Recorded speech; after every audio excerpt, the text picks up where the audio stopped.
Meus amados, nós vamos abrir a palavra de Deus.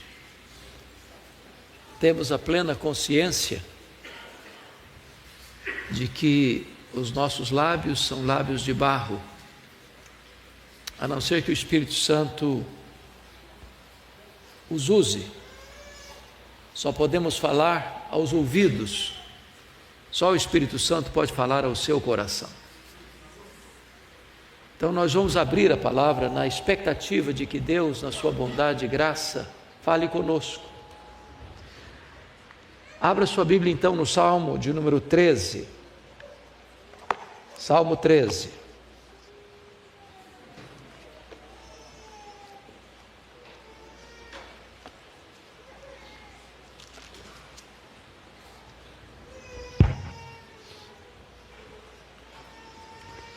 Esse salmo está no primeiro livro do Salmo, que vai do Salmo 1 ao Salmo 41. E todo esse primeiro livro de Salmo foi escrito por Davi. E este é um salmo de Davi.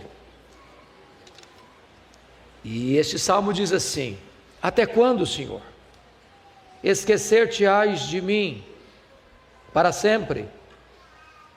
Até quando ocultarás de mim o rosto? Até quando estarei eu relutando dentro em minha alma, com tristeza no coração cada dia? Até quando se erguerá contra mim o meu inimigo? Atenta para mim, responde-me, Senhor, Deus meu. Ilumina-me os olhos, para que eu não durma o sono da morte, para que não diga o meu inimigo, prevaleci contra ele, e não se regozijem os meus adversários, vindo eu a vacilar. No tocante a mim, confio na tua graça. Regozije-se o meu coração na tua salvação. Cantarei ao Senhor, porquanto me tem feito muito bem. Amém.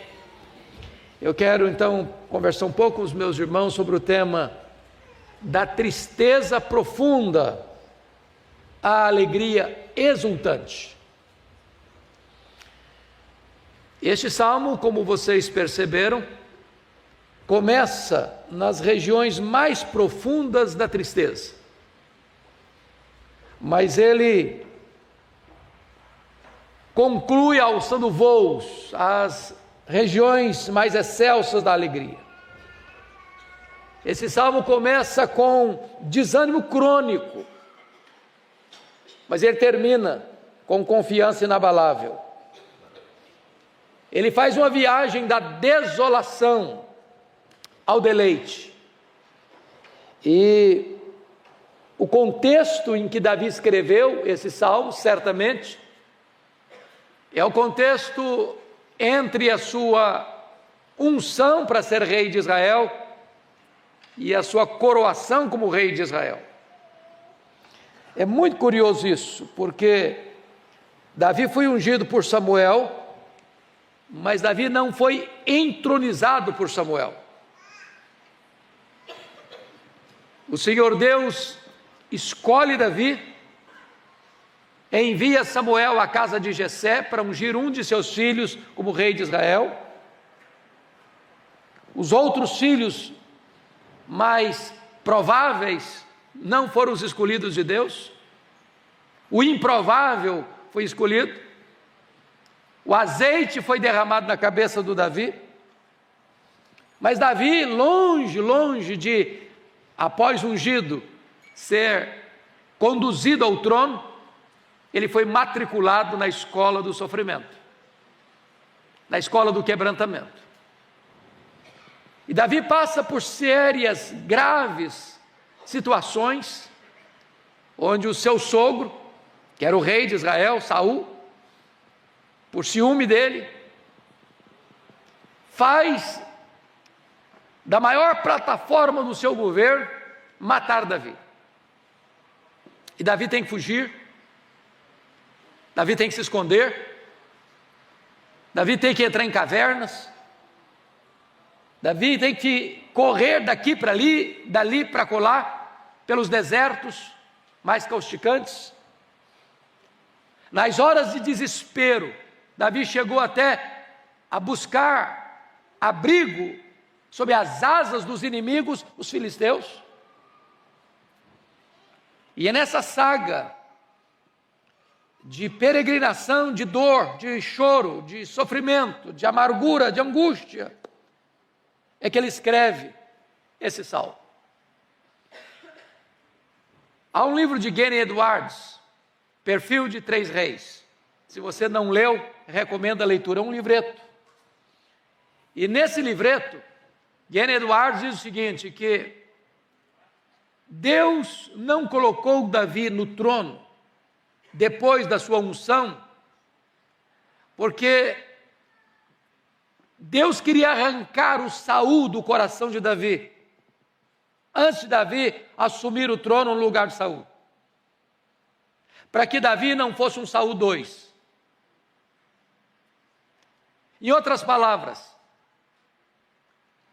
as lutas da vida, os vales da vida, as cavernas da vida, os desertos da vida, os dramas da vida, não estão fora da agenda de Deus. É Deus quem nos matricula na escola do deserto. É Deus quem nos empurra para as cavernas escuras. É Deus quem nos leva a situações difíceis, não para nós sucumbirmos, mas para sermos provados e aprovados. É por isso que, historicamente falando, os grandes avivamentos nasceram do ventre das crises mais medonhas. Se você acha que está tudo bem com você, para que buscar avivamento?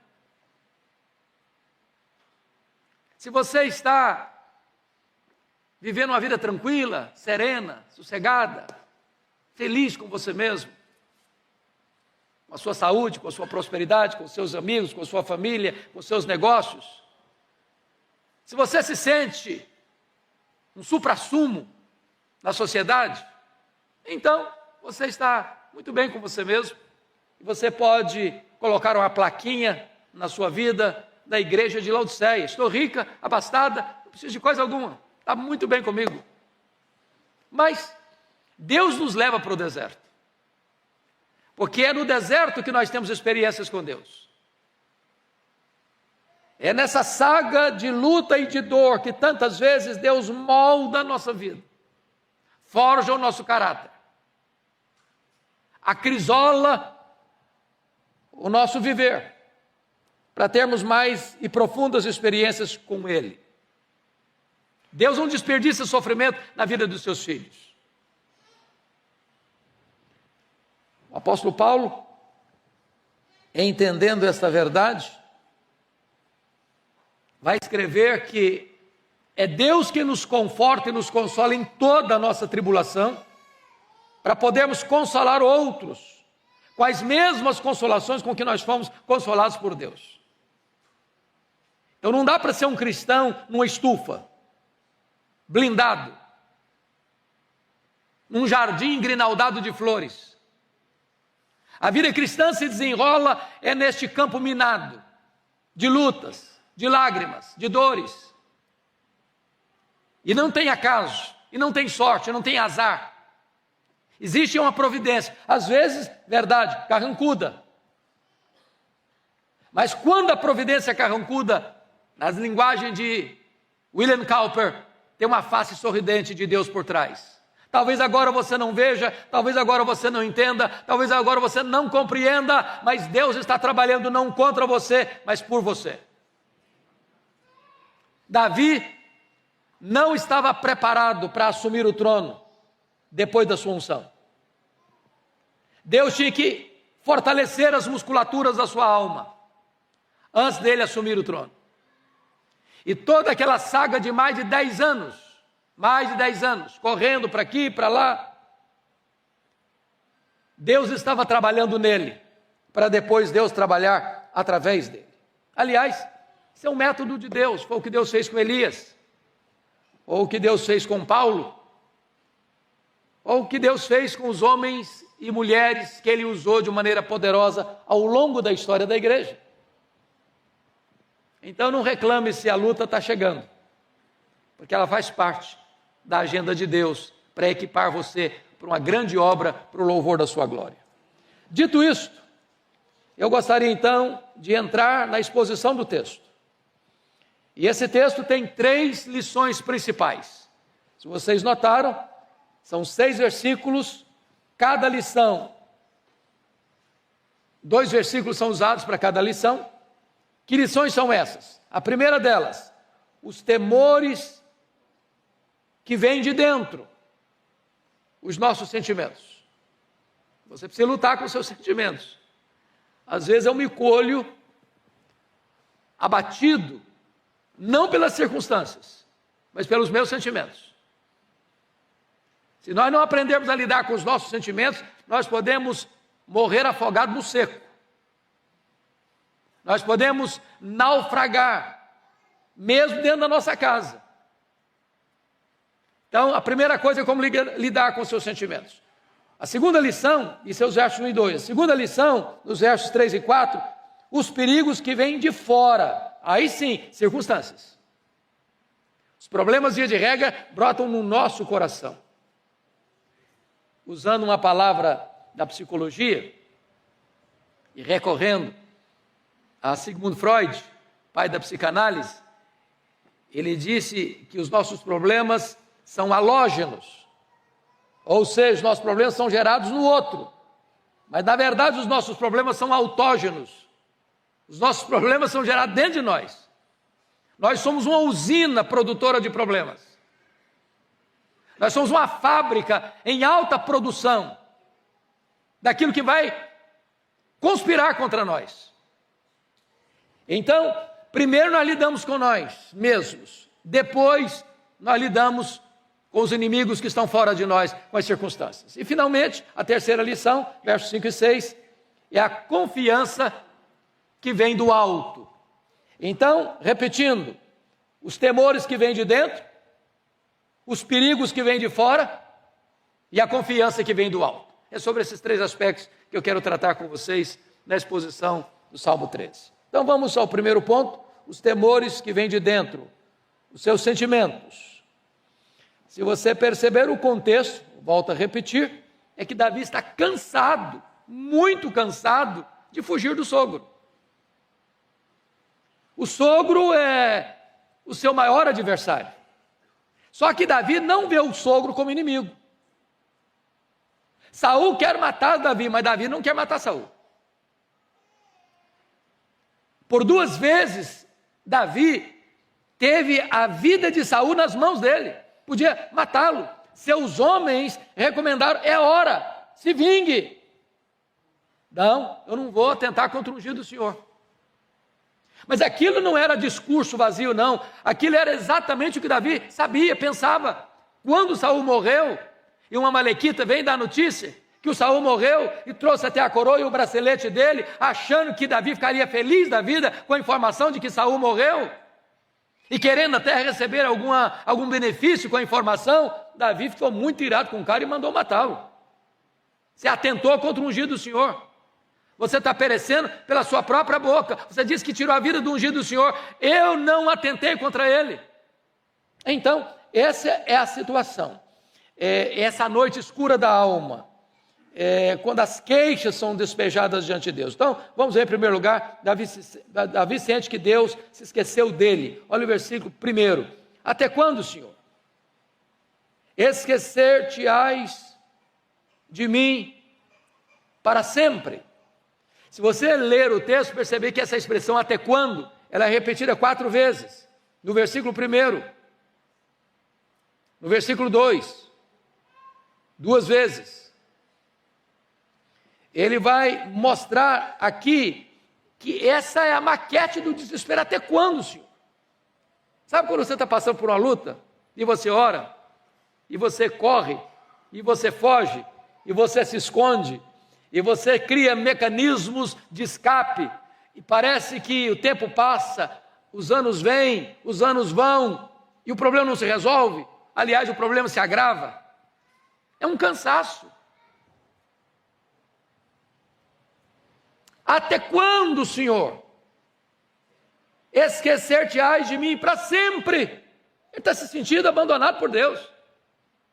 Deus não está nem aí comigo. Deus não está vendo o que eu estou passando. Parece que Deus não se importa comigo. E ele usa uma palavra desesperadora: até quando esquecer-te-ás de mim? Para sempre. Agora, uma coisa é fato: Deus não tem amnésia. Deus não se esquece.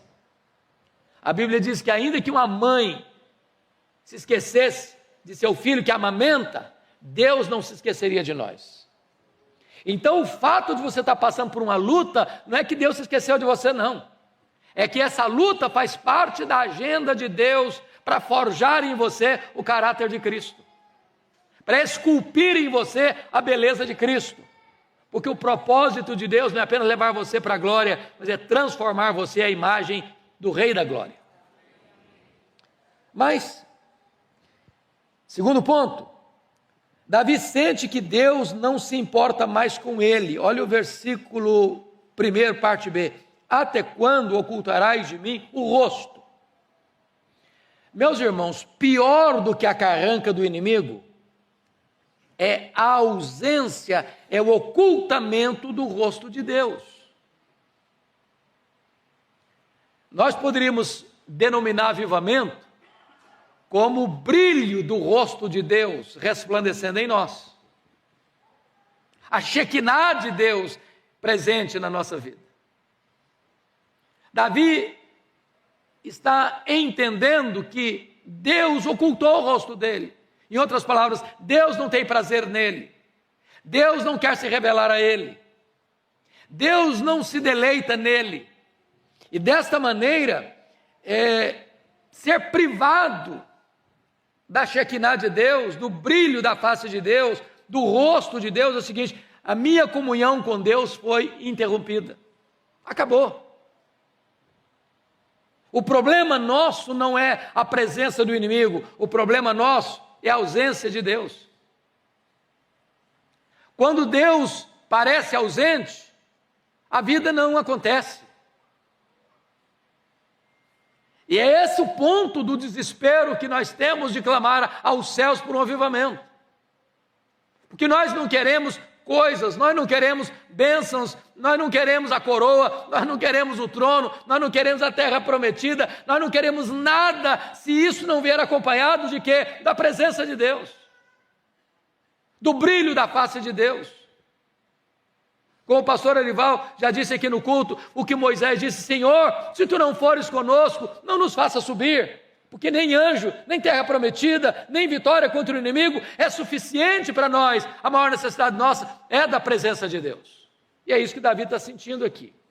Ele acredita ou pensa ou sente que Deus não se importa mais com ele, que Deus ocultou dele o seu rosto.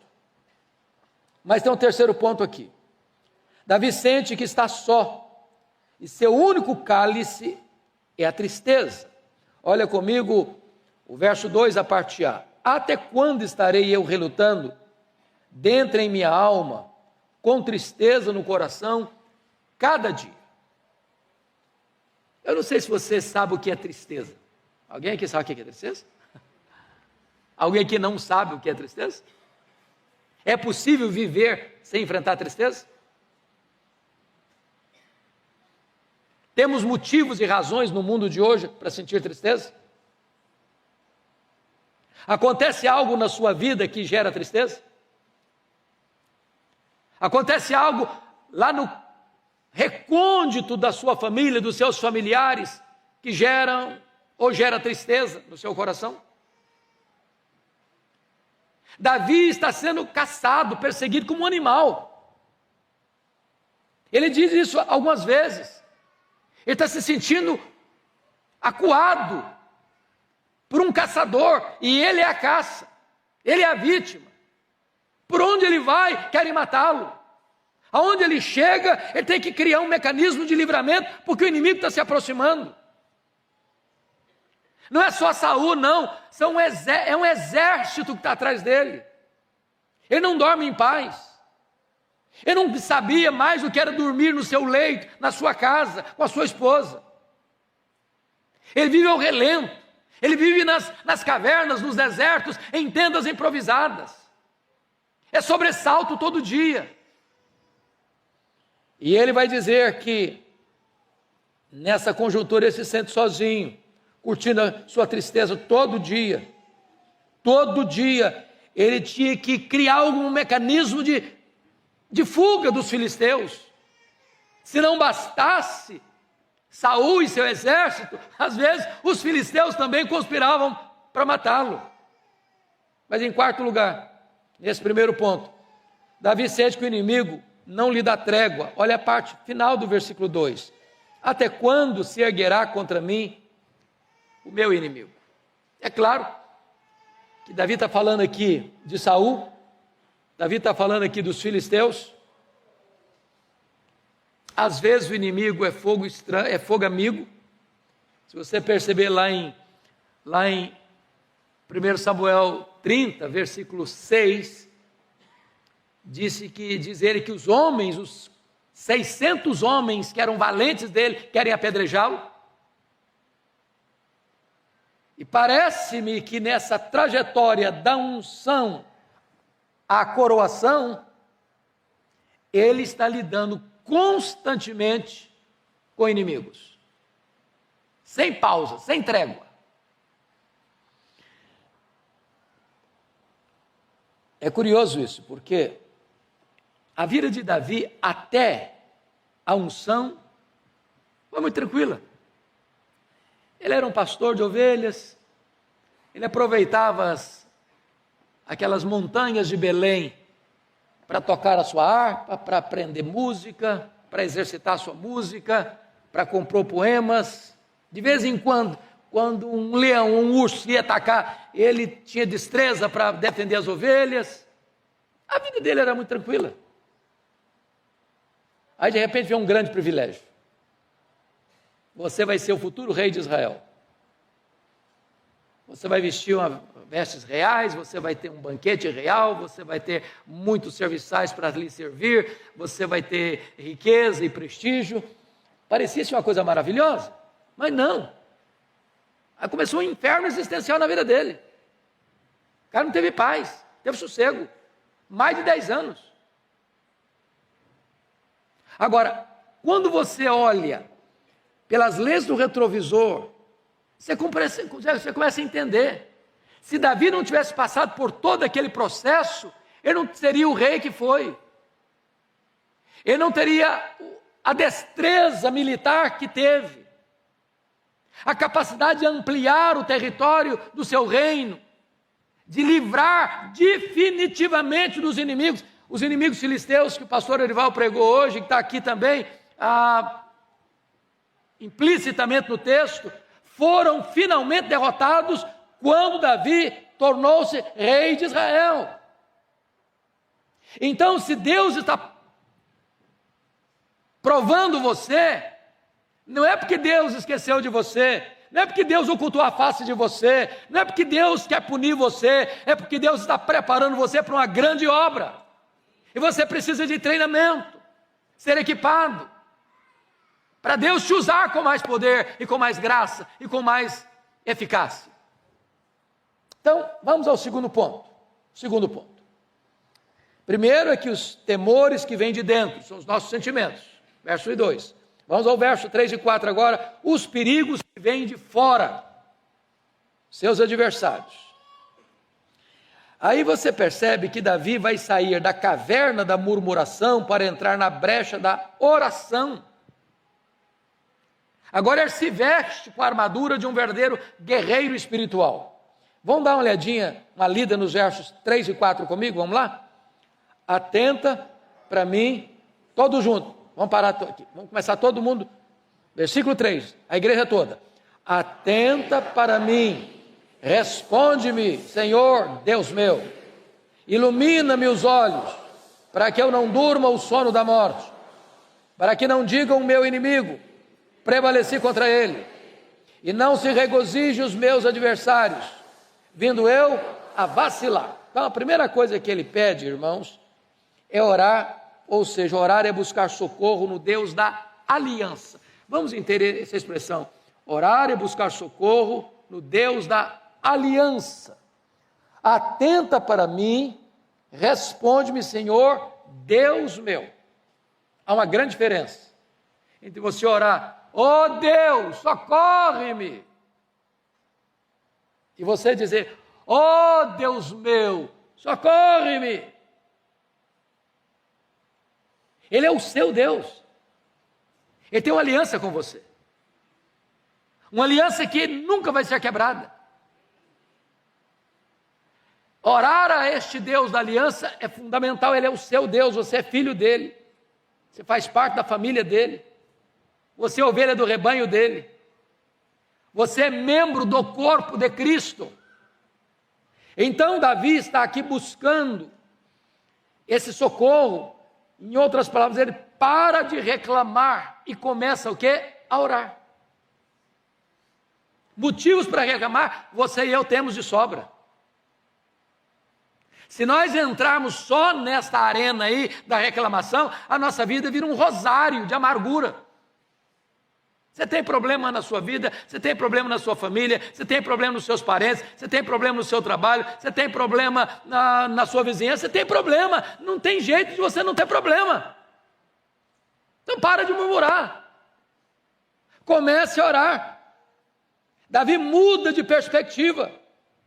Em outras palavras, ele para de olhar para dentro, ele para de olhar para fora, ele começa a olhar para cima, começa a olhar para Deus e buscar em Deus a solução. Segundo lugar, orar é pedir discernimento para olhar para a vida com os olhos de Deus.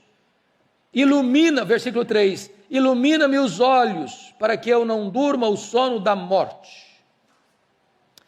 Irmãos amados, o que ele está pedindo aqui é o que Jesus recomendou para a igreja de Laodiceia. O que é que Jesus recomendou para a igreja de Laodiceia? Aconselho-te que de mim compres colírio para ungir os teus olhos. Tem hora, meu amado irmão, que o meu problema, o seu problema, o nosso problema, não é o problema, é a falta de discernimento, é a falta de compreensão espiritual. Nós não estamos com os óculos da graça, a nossa visão está embaçada, porque se eu não compreendo o propósito, eu vou lamentar de tudo, eu vou reclamar de tudo. Quando eu começo a entender o propósito, com os olhos iluminados, aí você para de reclamar e começa a orar. Aí você começa a perceber o projeto de Deus na sua vida. Você passa a olhar a vida com os olhos de Deus. E olhar a vida com os olhos de Deus é o que a Bíblia chama de sabedoria. É discernimento espiritual. Mas em terceiro lugar, orar é manter-se vigilante contra as investidas do inimigo. Você pode ler de novo comigo o verso 4 em voz bem alta, vamos juntos? Para que não digam o meu inimigo, prevaleci contra ele, e não se regozije os meus adversários, vindo eu a vacilar. Você vacila de vez em quando?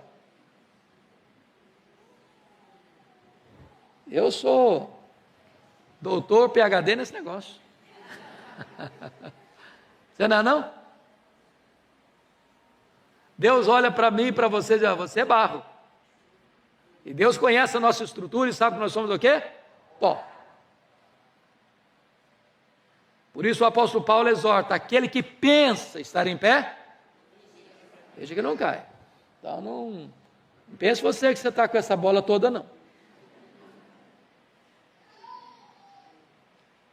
Eu preciso pedir graça a Deus, para não vacilar. Porque tem um inimigo, que a Bíblia diz que é como um leão que ruge ao nosso redor, procurando o quê? Alguém para devorar. Como é que eu posso me manter firme? Confiando em mim mesmo? Na minha estrutura? No meu conhecimento? Na minha espiritualidade? Não.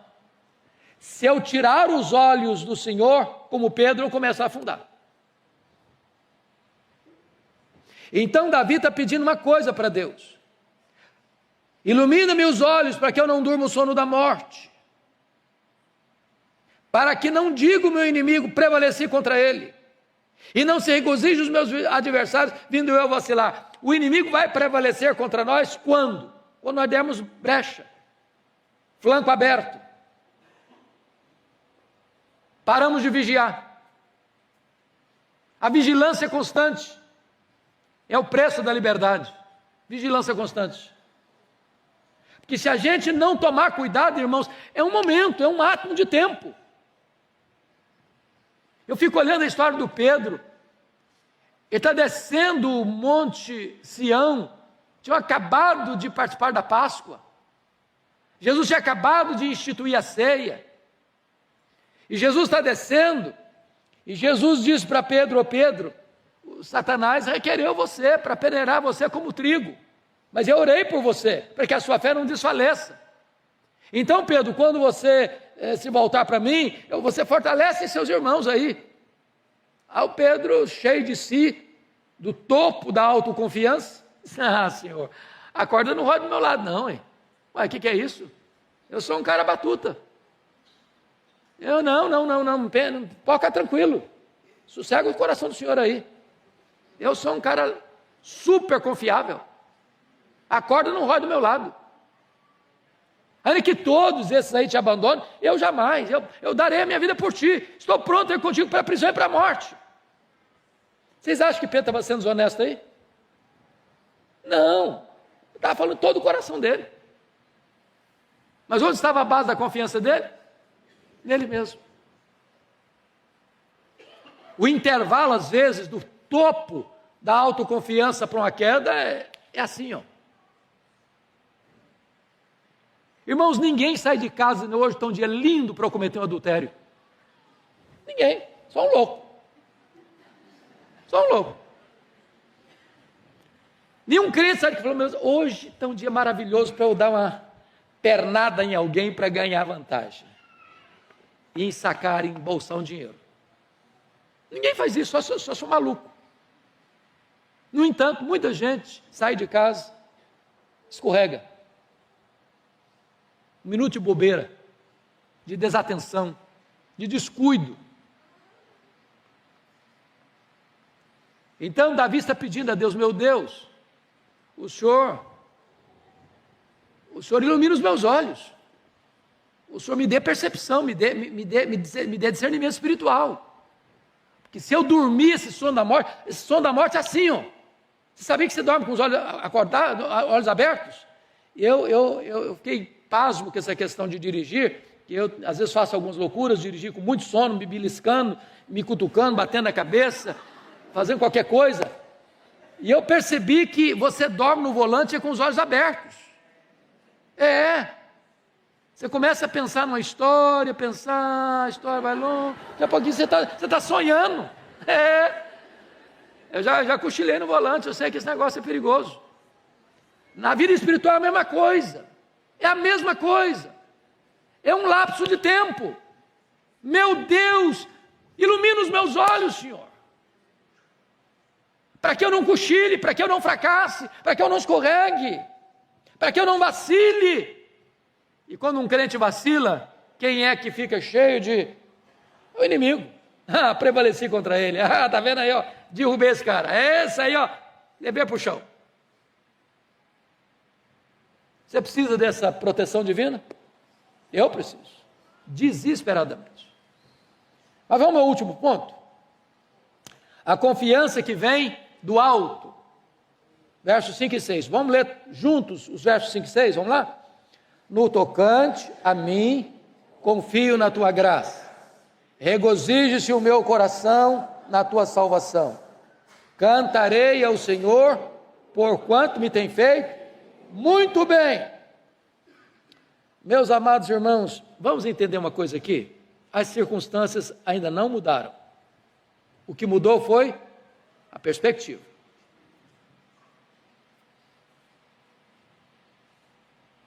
Se você olhar a história do povo de Deus, daqueles a quem Deus usou no passado e ainda hoje, não teve alívio, não. O paraíso não é aqui ainda. Nós não chegamos ainda na nossa casa permanente. As lutas continuarão. O que muda é a perspectiva. Foi a mesma situação lá do Jó. Quando Jó, lá no capítulo 42, vai fazer algumas declarações: agora eu sei que tudo podes, nenhum dos teus planos pode ser frustrado. Eu te conheci só de ouvir, mas agora os meus olhos te veem, por isso me abomino no pó e na cinza. A coisa estava do mesmo jeito. Ele estava doente, estava falido, estava enlutado, estava criticado pelos amigos, estava de certa forma abandonado pela mulher, amaldiçoa o teu Deus e morre. O que mudou foi o entendimento. Porque quando o entendimento muda, Deus muda a circunstância. Então o que vai acontecer aqui? Vamos ver 3 coisas. Primeiro, a fé confia sem vacilar na graça de Deus.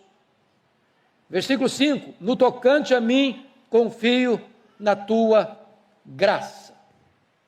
Você pode dizer isso quando você está passando uma luta? Lembra do Jó? No fundo do poço? Mas uma coisa eu sei, é que o meu Redentor vive. Você está passando uma magrela, mas você diz: quanto a mim, eu confio na tua graça.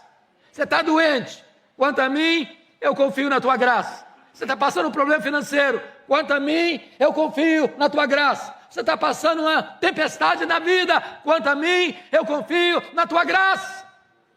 Na hora da morte, quanto a mim, eu confio na tua graça.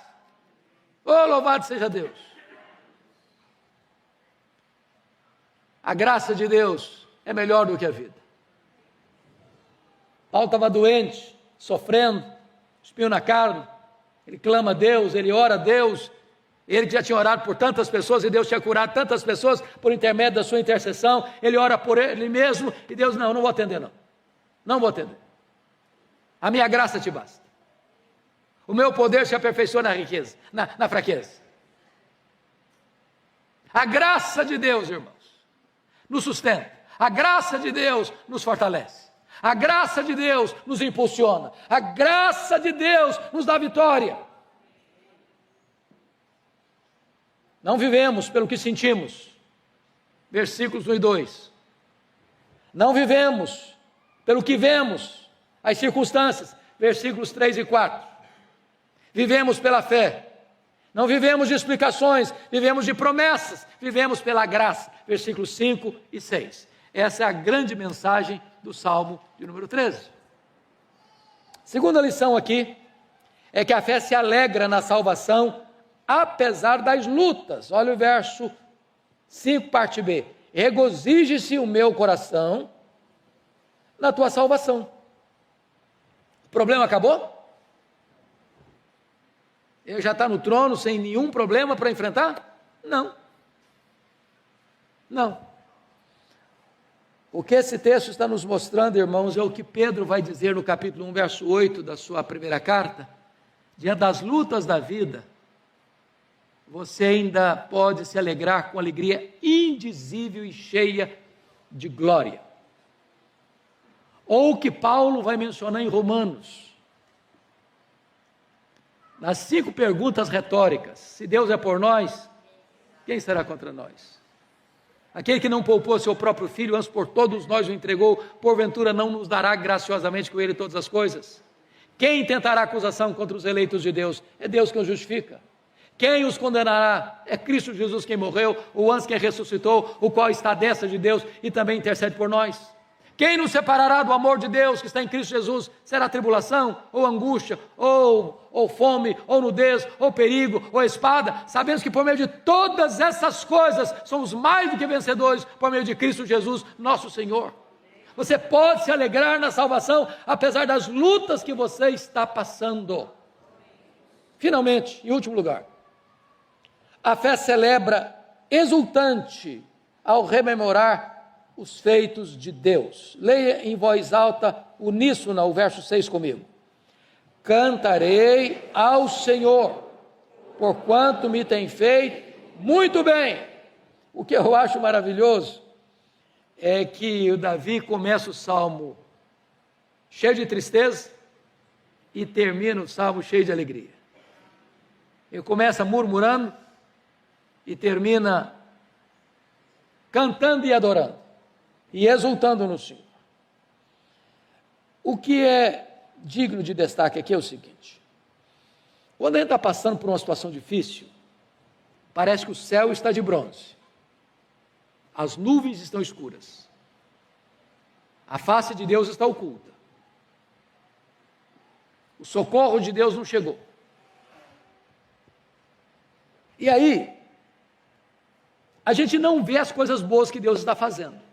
Porque quando você está passando por uma luta, Deus está fazendo coisa boa também, não está? Você está comendo? Você está vestindo? Você tem um teto? Você tem uma família? Você tem amigos? Você tem a igreja? Você tem Deus? Seu nome está escrito no livro da vida? Você tem a vida eterna? Para pensar no quanto Deus tem feito. Porque a tendência na hora da luta é só olhar o negativo, só olhar o negativo, só olhar o ruim, só olhar o problema, só olhar a prova, só olhar o deserto, só olhar a caverna, só olhar os filisteus, só olhar a carranca do inimigo. Para um pouquinho. O que Deus tem feito na sua vida? Talvez um exercício bom é você fazer um checklist. Eu gosto muito de fazer isso quando eu estou tratando de encontro de casais. Porque a nossa memória é mais afiada para lembrar o negativo, sabia? Para reclamar. Quando eu estou dando a palestra para casais, eu costumo botar os dois grupos e dizer o seguinte: você vai listar numa folha os pontos negativos do seu marido ou da sua esposa. Nessa outra folha aqui, você vai botar as virtudes. Os negativos é assim,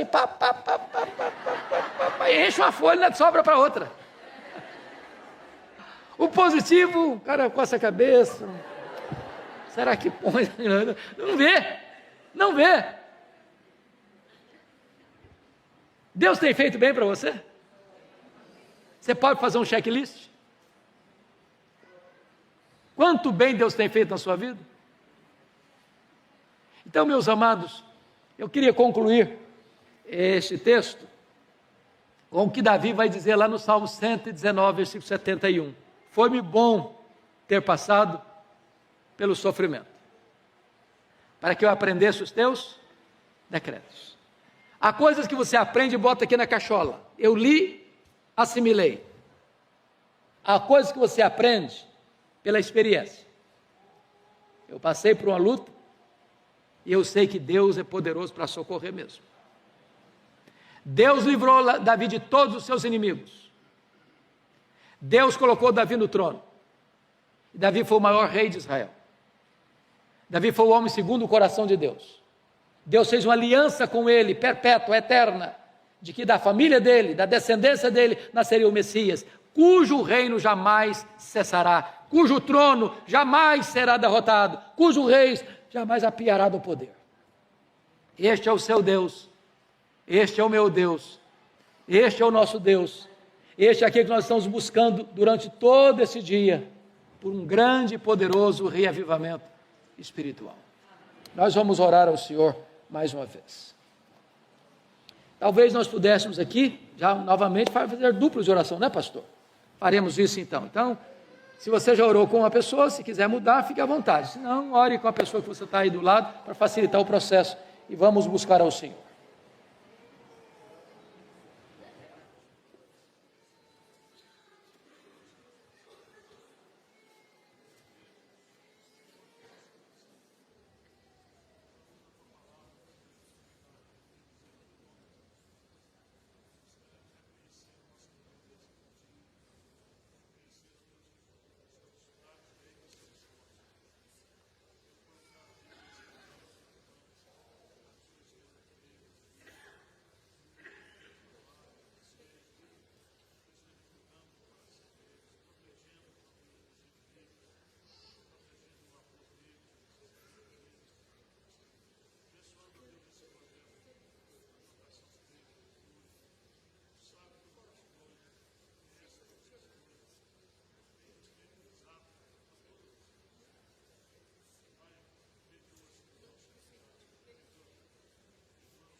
Deus de toda graça,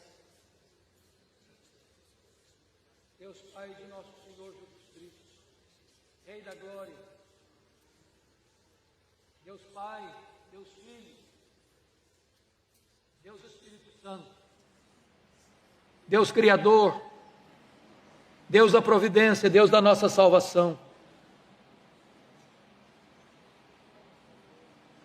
Deus autoexistente, Deus imenso, Deus infinito, Deus eterno, Deus imutável, Deus onipotente, onisciente, onipresente, transcendente, soberano, Deus santo, justo e verdadeiro, Deus bom e misericordioso. Buscamos a tua face nesta manhã, Senhor. Resplandeça o brilho do teu rosto sobre nós nesta manhã. Vem, visita a tua igreja, Senhor.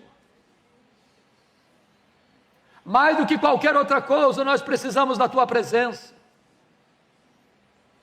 Enche-nos com um senso profundo da tua santidade, da tua glória, da beleza do teu caráter. Nós queremos mais de ti. Queremos te conhecer na intimidade. Queremos beber da tua fonte. Queremos nos encantar com a tua beleza. Queremos nos deleitar em ti, Senhor. Restaura a nossa sorte. Toca o coração de cada pessoa que veio aqui hoje, que há de vir ou está acompanhando esta programação, este culto, este momento devocional aí na sua casa. Por amor do teu nome, sopra sobre nós o teu sopro. Restaura-nos, reaviva-nos, renova-nos, enche-nos da alegria da salvação. Traga o céu à terra, Senhor. Enche-nos da alegria de sermos teu povo, teus filhos, teus herdeiros, co-herdeiros com Cristo. Reaviva na nossa memória o quanto tu tens feito bem a nós.